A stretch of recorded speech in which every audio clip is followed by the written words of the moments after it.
Yeah, we're in Pocatello, Idaho. Exxon Mobil at Pocatello. We're going to check on the load board and see what we can't find. Get us on out of here. If I can remember which way I come in, I'm sure I'll figure it out. Camped here for a little while. Took us a little nap.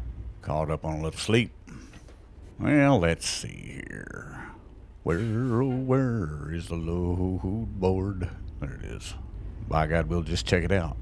Let us see. Well, we can go to Billings, or we can go to Elko, Nevada. I wonder how far that is. 272 miles. I ain't been to Nevada. No, we have not been to Nevada. This one expires, but we would like to get back to Billings. That's a good jaunt. I'll tell you what, let's go down to Nevada. We're going to take that job, get us a load of fertilizer. Our trailer is ready, and we will proceed to the loading area. Uh-oh, train. They had to burn it. Yeah, we'll go get our trailer. Should be back yonder here somewhere. Hope I don't run into anything. I'm doing good. That'll be all right. Just cruising backwards through the plant here in Pocatello, Idaho, Exxon Mobil plant. There's something back there. Looks like there is. I better turn around so I can see what I'm doing. That'd be kind of foolish. Pull into something like that. Or back into something. Going to Nevada. Kind of looks like just a short little jaunt. 242 miles or something like that. Now all that was behind me was them grates, but they looked different when I was backing up. There's our trailer, all lit up. Got the little bouncy thing up there saying, pick me, pick me. Alrighty then, we'll just pick you. I think we could have took that one to Billings if we wanted to. I figured, what the heck. We've been in Montana for quite a while. Just gonna head for that bouncy thing. A nice little load here, just on a drop deck.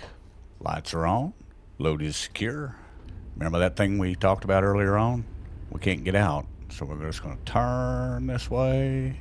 Take a gander at those tires. They look all right. Best I can tell anyway in the dark. Take a gander this way. Do the same thing. Only we have to look through the mirror. And they look just fine so far. Tires look good. Truck's running fantastic. Got a nearly full tank of fuel. Yep. Some of you may know ThePappaPickle. He's on farm sim now. It's a long old trailer. I hope she tracks on through here. Looks a little hairy. Yeah, we're gonna make it. Train's gone. Heading to Nevada by way of Idaho. Evening, sir. I see you hiding back there behind that post. It's all them flashing red lights behind us, but whatever, boys. I have no idea what time of the day it is here in Pocatello, but don't matter to me. I'm wide awake. I just keep on trucking. Easy car. Appreciate it if you don't run into me. Twin Falls. Get on the big road here again. Interstate 86. Here we go, y'all. Out on the big highway.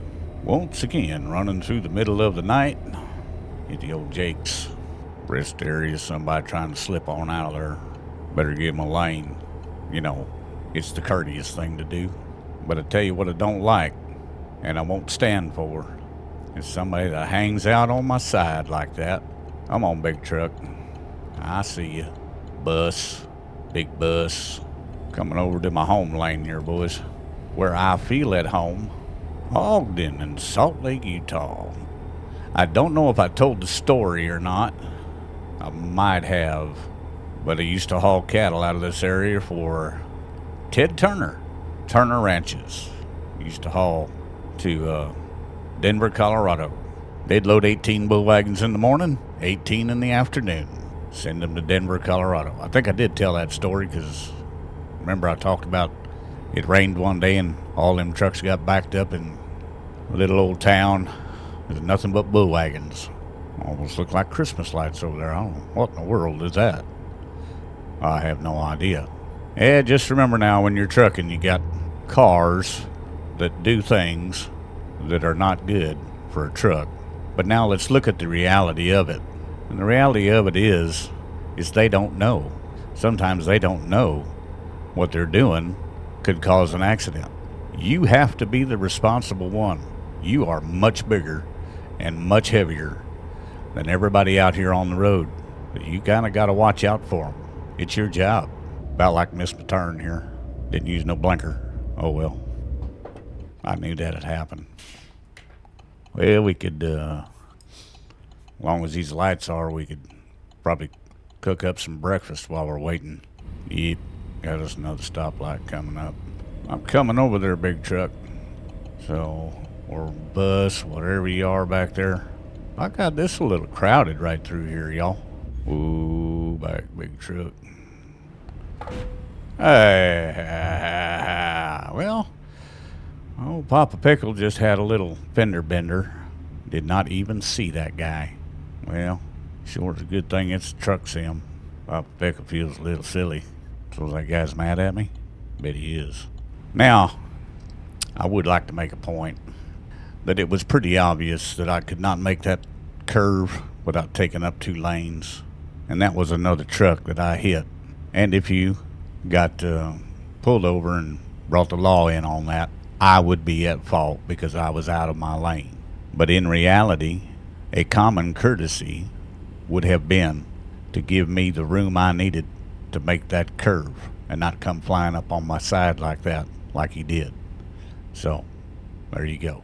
That is just a common courtesy in the trucking business. Cars don't always adhere to that, but a lot of them do. A lot of cars do. And I'll say kudos to you, to the ones that do. Darn old lights. Sure there's a lot of traffic out here. And here we go into the darkness. Well, the farming operation on Farm Sim's going pretty good. Got some land bought, some equipment. Got corn planted, 2 fields. Now working with the bankers as we've depleted our account. But some land has come available that I sure think is worth the money. Well, Farm Sim money anyway. So we're going to try to buy some more. And we're going to have to do a hay field because we're going to have something to occupy us this summer while our corn crops are growing. And during that time, we'll slowly get the equipment that we need to harvest that corn. In real life, I do a lot of haying in the summertime. This year, probably not near as much as I have in years past. Did lose some ground. What I had leased came up for sale. The party that owns it wants to sell it. It's a family, and there's a couple in the family that we're in Nevada that would just as soon keep it in the family, so they may wind up buying it. And if they do, then I will have that piece back again.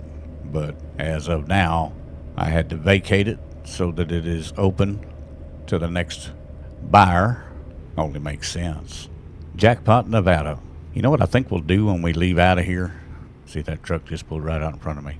What I think we'll do when we leave out of here is we're going to try to find something going into Kansas. I think that's what we'll do. I haven't been to Kansas yet on Truck Sim. Oh, you guys.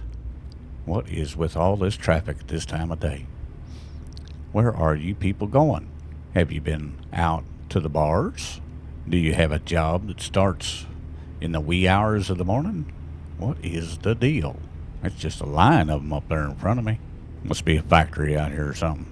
Folks all going to work. Now, I was just thinking about a time that I lived in southern Colorado for a spell. Not very long.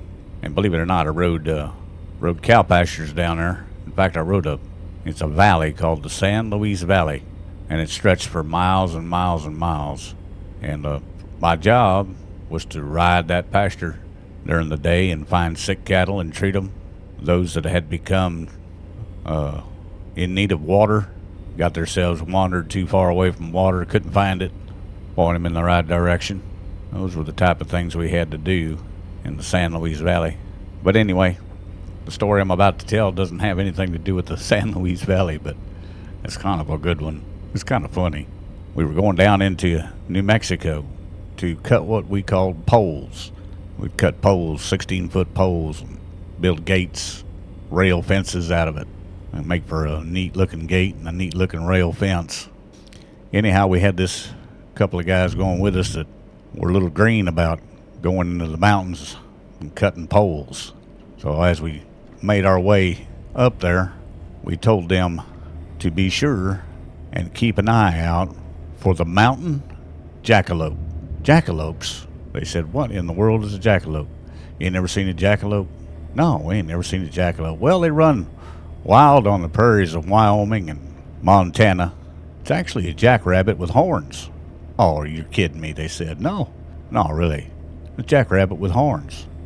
And they just looked at us all intrigued, and I said, but here's the deal. Them ones up in the mountains, that's a whole different kind of jackalope. We call those mountain jackalopes. And they're real mean.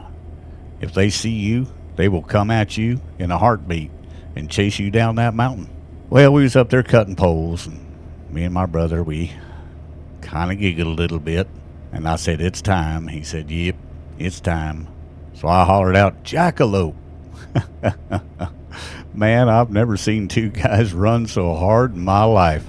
They were running down that mountain, tripping over trees. You wouldn't believe it. That's just a crazy things we did in life when we were younger. Just a joke, and when it was all said and done, them guys, they laughed right along with us. They thought that was pretty good. We got them. Now, there's bars out in Wyoming where you'll walk into the bar and they'll actually have a jackalope on the wall. Montana, same way. Anyway, just a wives' tale, but just a story we used to like to tell. The old jackalopes, especially them dangerous ones up the mountains. Meaner than sin. Take us a ride up here. We are in the great state of Nevada at the current moment. We'll get on this big road, Interstate 80. You have to get in your truck. Why you want to leave me hanging like that? A big old hill to shift up. We can do it though. This ain't our first barbecue. Been to this barbecue before. Now we're getting out into some desert country. A little different kind of landscape. Daylight a coming. That's good. I like daylight. And I may bypass the scales here in Nevada. That's good. Let's keep on trucking. Rack us up some more money. It'll go east. Heck, I forgot what town I'm heading for. That's terrible, isn't it? Well, I just keep an eye on this thing down here. It'll tell me. Yeah. And it's telling me to get off. So I guess Elko was where I was headed. Ooh. Big hill. What y'all doing? I just killed my truck. Oh, we have got weirs somewhere. Hopefully ain't coming off this exit. Ain't much I can do to help them. And there is a line of cars coming off this exit with me. What in the world? Definitely a short little jaunt here, folks. I already see my drop point. Car pulling right out in front of a truck. We talked about that, didn't we? I'll believe my words preached were, if you see a car at a stop sign, well, I guess you can add stoplight to that. They are going to pull out in front of you. Count on it. Heading into the industrial section. Suppose we're going to pull into this Railyard up here. I bet we are. Easy drop. Just right there, folks. Y'all in them cars just going to have to relax a moment while I move this thing into position. Now I wonder, but apparently they just want me to pull it straight on in here. They didn't ask me to face it the other way. Are we going to track in? We'll see, I guess. And we do have a green light. Well, it's a little crooked. I don't like it much, but you know what? I'm tired. It's early in the morning. I'm going to drop that trailer and look at the rundown. See what we made for the day. I guess I better pull out from underneath it. I didn't have no trouble detaching the trailer. It's unhooked. I almost feel like I did something wrong. I think my truck's a little confused. But we can sneak around here. Darn it. Now we got ourselves in a pickle. Old Papa Pickle. He's in a pickle. It's alright. See how far I can back up here. Oh, just give me a little more room just to maneuver this thing on out of here. Good boys.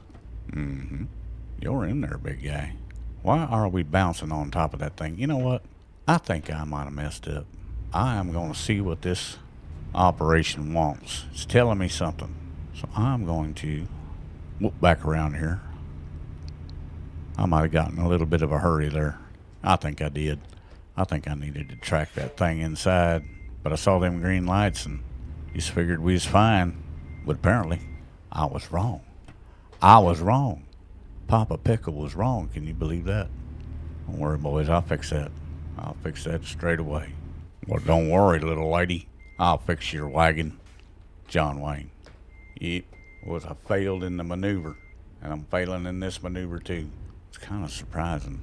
That don't happen very often. All right, now, get up under this trailer. Would y'all be so kind as to tell me what exactly it is you want me to do with it? Oh, Lord. Mercy. Maybe it ain't gonna let me hook back onto this trailer. I don't know. Sure it is. All right, now you boys tell me what you want me to do with this trailer, all right? Now, you gave me a green light when I dropped it, but I have the sneaking suspicion that I had it in there at an angle, and you didn't like that. So I'm going to fix it. Is that any better, boys? All right, let's try now. See how much money we make. Yeah, now that works better. Job completed. Excellent, of course. Fertilizer delivered from Pocatello to Elko, Nevada. 268 miles, 7 hours, 12 minutes, 52 gallons of fuel. Made $8,977. Proficiency bonus, 921. Long distance delivery, 418. Total for the day, $10,316. Well on our way to $1 million. On behalf of the Formal Pickle, this is Papa Pickle. Bye.